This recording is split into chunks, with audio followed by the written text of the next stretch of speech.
Good morning. Today we are discussing the physiology of lactation in mothers. Lactation एक ऐसा process होता है जिसके अंदर मिल्क का प्रोडक्शन होना और साथ में इजेक्शन ऑफ मिल्क होना दोनों ही होता है, उसे हम क्या कहते हैं? लैक्टेशन.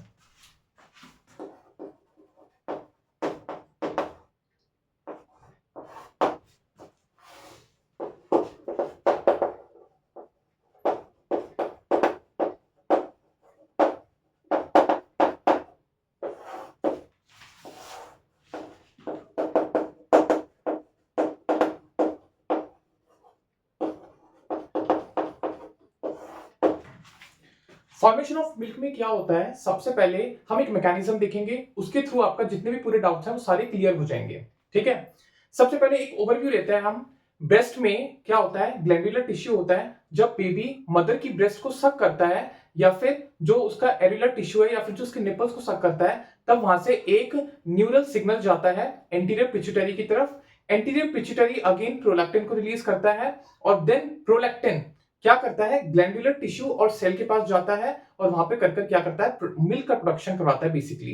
तो ये जो पूरा प्रोसेस है, ये जो पूरा पाथवे है, ठीक है, ये जो न्यूरो एंडोक्राइनोलॉजिकल पाथवे है, इसको हम क्या बोलेंगे? फॉर्मेशन ऑफ मिल्क प्रोडक्शन में जो फिजियोलॉजी ऑफ लैक्टेशन है उसके लिए इंपॉर्टेंट है. हम एक बार यहाँ पे देखते हैं. ये क्या है? ये मदर की है ब्रेस्ट और उसके इसको हमने नाम दे दिया क्या? Breast again. और यहां क्या है? ये है ग्लैंडुलर टिश्यू, जिसको हम क्या कहते हैं? Glandular tissue.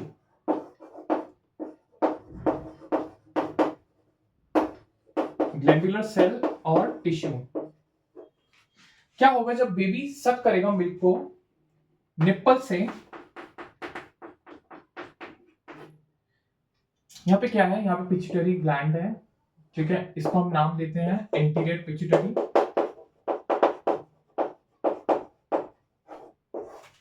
ये है हमारा पोस्टीरियर पिट्यूटरी.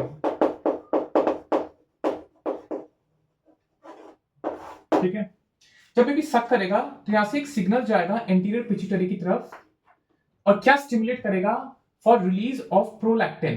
क्या करेगा? Releasing of prolactin. बेबी ने क्या किया? निपल सक किया. निपल से एक न्यूरल सिग्नल गया कहां? एंटीरियर पिट्यूटरी की तरफ. और एंटीरियर पिट्यूटरी क्या करेगा? उसके रिस्पांस में प्रोलैक्टिन को रिलीज कर देगा. कहां से? एंटीरियर पिट्यूटरी की तरफ से. अब ये प्रोलैक्टिन क्या करेगा? अगेन यहां पर जाएगा, ग्लैंडुलर टिश्यू में जाएगा, ग्लैंडुलर सेल्स में जाएगा और इनको अगेन स्टिमुलेट करेगा. क्या? किस लिए? Formation of milk. यहां से क्या होगा? Formation of milk. सॉरी,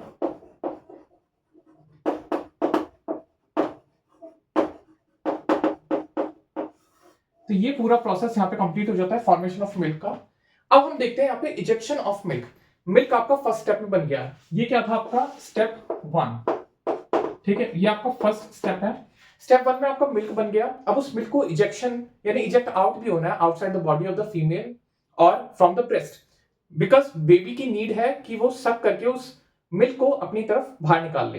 तो उसका क्या पाथवे है? अगेन हम यही डायग्राम बनाएंगे, शो करेंगे. ये क्या है? ये मदर की ब्रेस्ट है. यहां क्या है? ये ग्लैंडुलर टिश्यू है. वैसे शो करने की जरूरत नहीं है. यहाँ पे क्या है? मिल्क प्रोडक्शन हो चुका है. मिल्क ऑलरेडी यहाँ पे प्रोड्यूस्ड है. अब क्या होगा? यहाँ पे सिग्नल जाएगा. यहाँ पे बेबी ने क्या किया है? सक किया है. यहां हम बनाएंगे एंटीरियर एंड पोस्टीरियर पिट्यूटरी. ठीक है, इसको हम नेमिंग कर देते हैं.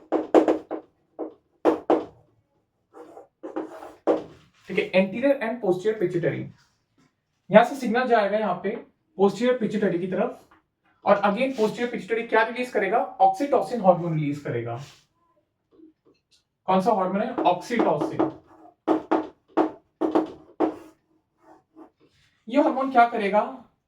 ये मिल्क को क्या करेगा? ये मसल्स को, जितनी ब्रेस्ट मसल्स हैं उनको क्या करेगा? कंप्रेस करेगा. और जो भी मिल्क उसके अंदर प्रेजेंट है, या तो उनकी डक्ट के अंदर प्रेजेंट है, ब्रेस्ट के अंदर डक्ट्स भी होते हैं, ग्लैंड्स भी होते हैं, और जो मसल्स हैं उनको क्या करेगा? कंप्रेस करेगा. जिसकी वजह से जितना भी मिल्क है वो उसको क्या करेगा? रिलीज आउट करा देगा for sucking, for feeding the baby. ठीक है.